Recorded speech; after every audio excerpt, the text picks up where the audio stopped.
हे hi everyone. तो आज हम लोग पढ़ेंगे फिगर ऑफ स्पीच, इसका क्या यूज़ है और कैसे हम पहचानें कि कौन सी फिगर ऑफ स्पीच है, उसकी क्या डेफिनेशन है, क्या मतलब डिफरेंस है एक दूसरे में। तो स्टार्ट करते हैं with the figure of speech simile. Simile क्या होता है कि it is a figure of speech in which a comparison is made between two objects of different kind which have at least one point in common. यानी कि जो simile होता है उसमें क्या होता है कि आप कंपैरिजन तो करते हैं टू ऑब्जेक्ट्स का, लेकिन उसमें मतलब कोई एक जो कॉमन क्वालिटी होती है उसी के बेसिस पे कंपैरिजन होता है। ठीक है। It is generally indicate by such words as like, as such as, just as and so on. यानी कि कुछ मतलब वर्ड्स हैं जिनके द्वारा आप कंपैरिजन कर सकते हैं, जिनके बेसिस पे।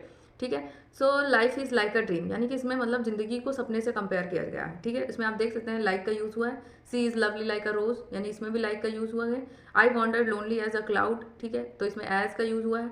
माई love is like a red red rose, ठीक है, तो इसमें भी लाइक का यूज किया गया है। ठीक है। तो इस तरीके से आप कुछ मतलब ये वर्ड्स हैं इनको याद रखिए और इससे आप बहुत इजीली मतलब सिमिली को फाइंड आउट कर पाएंगे सेंटेंस से। ठीक है।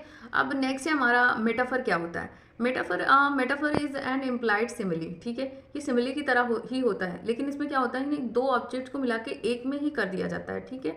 दो ऑब्जेक्ट्स की क्वालिटी को एक ही बता दिया जाता है, इसी को बोलते हैं मेटाफर। ये लिटिल बिट डिफरेंस है और इसमें मतलब सबसे ज़रूरी चीज़ है कि इसमें कंपैरिजन तो होता है, लेकिन इसमें like, as, just as, etcetera शब्दों का यूज नहीं होता है। ठीक है। सो पहले हम सिमिली में पढ़ रहे थे life is like a dream, यानी कि जिंदगी को सपने की तरह बताया जाता था। लेकिन जब हम मेटाफर पढ़ते हैं तो मेटाफर में लाइफ इज अ ड्रीम, यानी कि जिंदगी को पूरा पूरा सपना बता देना, इसी को बोलते हैं कि मेटाफर और सिमिली में लिटिल बिट डिफरेंस है। इसमें किसी भी तरीके का लाइक, एज, जस्ट एज और सो ऑन इन सब चीज़ों का यूज़ नहीं किया जाता। कंपैरिजन इसमें भी होता है, लेकिन इसमें एक चीज़ को पूरा का पूरा वही बता दिया जाता है। ठीक है। यानी कि जिंदगी को पूरी तरीके से सपना बता दिया गया, life is a dream. Okay.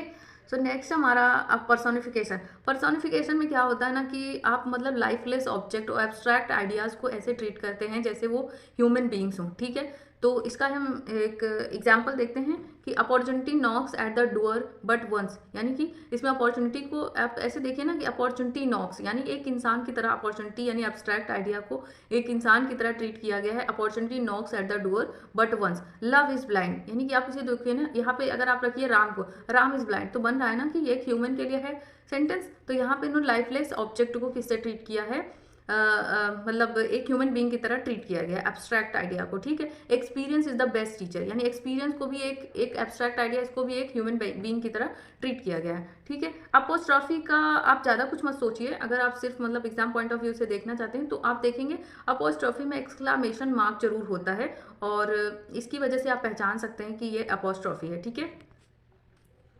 और इसमें ज़्यादातर डेथ की बात की जाती है, एनिमल्स की बात की जाती है, एब्स्ट्रैक्ट क्वालिटी और आइडियाज़ की बात की जाती है, कि लव की उसको स्वीट पेन, यानी कि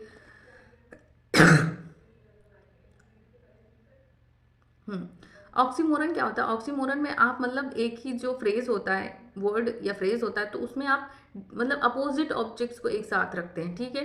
this is an open secret, यहाँ पे ओपन भी रखा गया और सेक्रेट को भी रखा गया, यानी एक दूसरे के अपोजिट है ना, तो समझ सकते हैं आप इसको। Love is bitter sweet, bitter means कड़वा होता है, स्वीट मीन्स मीठा होता है। तो अब जब दो अपोजिट वर्ड्स एक साथ ही मिले तो आप समझ जाइएगा कि ये क्या है, तो ये ऑक्सीमोरन है। ठीक है। हाइपरबोल क्या है। It is a figure of speech of exaggeration or overstatement in order to lay high emphasis on the statement, यानी कि जब आप चीज़ों को बढ़ा चढ़ाकर बोलते हैं, यानी किसी चीज़ को बहुत हाई फाई दिखाना, उसी को बोलते हैं hyperbole. She wept an ocean of tears, यानी उसने इतना मतलब आंसू बहाए कि मतलब समुद्र पूरा भर गया। आप खुद ही सोचिए क्या मतलब आंसू से समुद्र भर सकता है, नहीं ना। तो इसमें मतलब हाइपरबोल का यूज़ किया गया है। ठीक है। ठीक है। ओनोमैटोपिया क्या है। Onomatopoeia is the employment of words that initiate or suggest the sound or echo the sense. Here sound effect is the most important factor. The words by their very sound suggest the sense or the meaning of these words, यानी कि इसमें क्या होता है, आप मतलब इसमें कुछ साउंड्स का यूज किया जाता है जिससे आप जान जाते हैं कि मतलब ये किस किस किस चीज़ की बात कर रहा है। ठीक है। मरमरिंग विस्पर थ्रू द ननरी रैन। ठीक है। तो इसमें भी मतलब जानवरों के साउंड्स की बात की जाती है, पक्षियों के साउंड की बात की जाती है। ठीक है। So clear. तो यहाँ पे हमारा जो सेशन है वो एंड होता है, और अगर आपको पसंद आया तो प्लीज़ आप लाइक करिए, शेयर करिए बहुत ज़्यादा, और अगर कोई क्वेरीज हैं तो उसको कमेंट बॉक्स में ड्रॉप करिए, मैं ज़रूर से ज़रूर उस पर मतलब अपना अटेंशन ज़रूर से ज़रूर दूंगी। और ठीक है। Okay, bye bye, thank you so much, keep watching me, stay connected with me, bye bye.